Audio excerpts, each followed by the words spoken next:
देखिए स्कूल में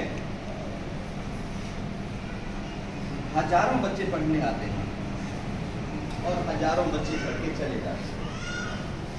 Am I right or wrong? ऐसा होता है नहीं होता?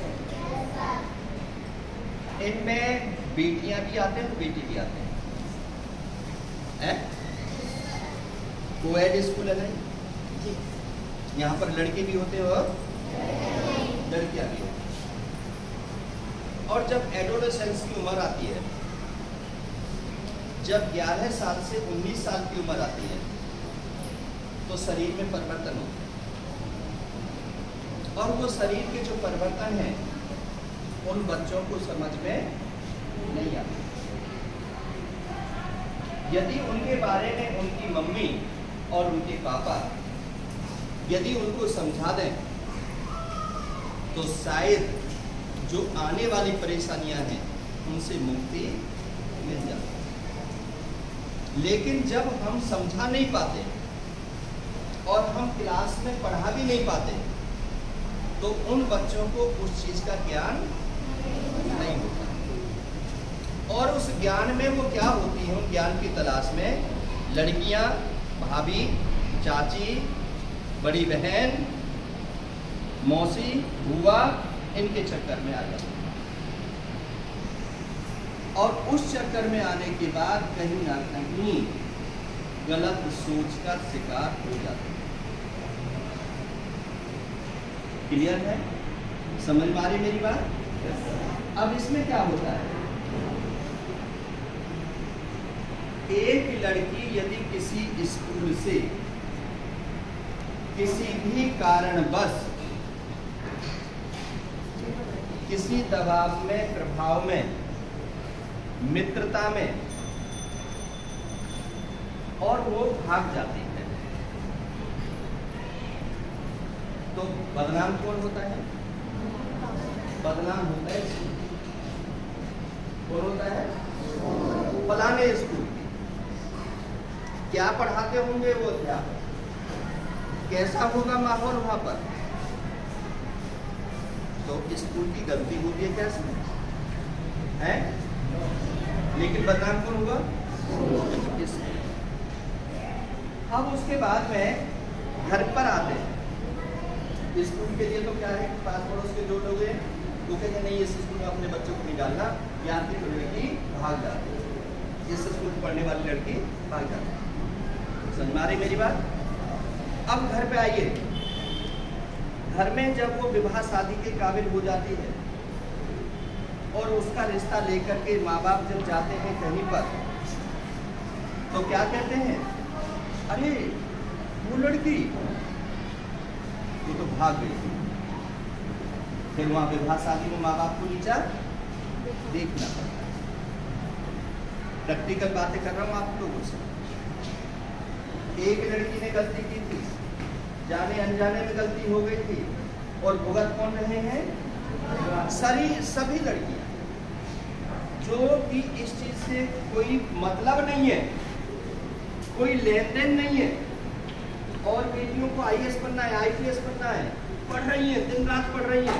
उन्होंने घर से, कमरे से निकल के बाहर भी नहीं देखा, किसी से बात भी नहीं करती, फोन भी नहीं चलाती, लेकिन भुगतना किसको पड़ता है? अरे वो लड़की वहां गई थी, वहां पर हमने पढ़ने भेजी थी, तुलार राव, बाजीराव में दिल्ली भेजी थी, वहां उसके लव अफेयर हो गया था और वहां से उसने ऐसे कर दिया था। नहीं भैया हम नहीं भेजे। अब कौन कह रहा है यार वहां मत भेजना, वहां जाकर के लड़की बिगड़ जाती। मतलब कितनी एक लड़की की वजह से कितने परिवारों में वो चीज पहुंच गई कि उस लड़की ने वो गलती की थी और तुम भी ऐसा ना। समझ में आ रही है? इसलिए हमें एक लड़की हजारों घरों में रास्ता बंद कर देती है। एक लड़की की वजह से सैकड़ों परिवार सोचने पर बाध्य हो जाते हैं।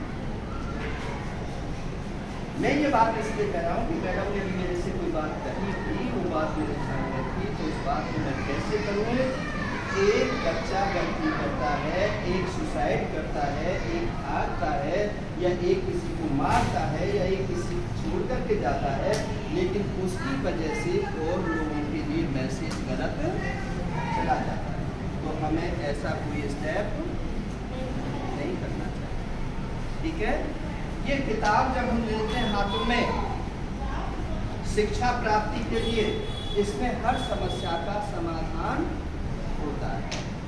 किताबों में हर समस्या का समाधान है। जब हमारे हाथ में किताब आ जाती है तो हमें सोचना चाहिए कि हमारी भी बड़ी उम्र होगी, ये जो भौतिकवाद की दुनिया है ये सब हमारे लिए भी होगी, हम भी इसका एंजॉय करेंगे, लेकिन अभी हमारा बचपन है किसके लिए? पढ़ने के। अभी किसके लिए हमारा? अभी सिर्फ हमें पढ़ना चाहिए, पढ़ने के अलावा कहीं पर भी हमारा कोई बिल्कुल भी ध्यान नहीं होना चाहिए। समझ में आ गया? ये बचपन का जो भटकाव होता है ना बेटा तुम्हारा, आगे के 40 और 50 साल खराब कर देता है। ये थोड़ा सा बचपन का भटकाव, थोड़े से गंदे कीड़े हर जगह होते हैं, गंदे कीड़े हर जगह होते हैं, नालियों में मिलते हैं, बरसात के पानी में मिलते हैं, गंदगी में मिलते हैं, जहाँ कूड़ा करकट का ढेर होता है वहाँ पे मिलते हैं। ठीक है, साफ सफाई में आपको कीड़े दिखाई पड़ रहे हैं? कहीं नहीं मिलेंगे। तो यदि आपका मन पवित्र होगा ना, विचार पवित्र होंगे, अच्छे बच्चों के बीच में बैठोगे तो आपका मन विचलित नहीं होगा। जहाँ पर लगे कि ये गंदी बात करना चाहता है या गंदी सोच है, उसको छोड़ दीजिए, क्रॉस लगा दीजिए। मत उसके साथ बैठिए, मत उसके साथ बात कीजिए, मत उसके घर जाइए, मत उसके पड़ोस में। ठीक है, यदि आपको आगे बढ़ना है, आगे के डिजास्टर से बचना है, इसमें बहुत बड़े डिजास्टर आते हैं। ये लव मैरिज, बॉयफ्रेंड, गर्लफ्रेंड, इसमें डिजास्टर ही डिजास्टर बने पड़े। इसमें घर से लेकर के और अंत तक, मौत तक डिजास्टर डिजास्टर। हर जगह पिटना है, हर जगह सामना गाली खानी है, हर जगह गलत चीज़ का वो करना है, पुलिस मिलेगी वो मारेगी, काले कोट वाले मिलेंगे वो मारेंगे, और फिर उसके बाद में सफ़ेद कोट वाले मिलेंगे वहाँ वो होगा। तो वहाँ हर जगह आपको परेशानियों का सामना करना पड़ेगा। इसलिए आपने अच्छी किताबों को पढ़ना है, अच्छे सानिध्य में रहना है, अच्छी बातें करना है, नियमों को अपनाना है। समझ में आई? मेरी बात नहीं आई है?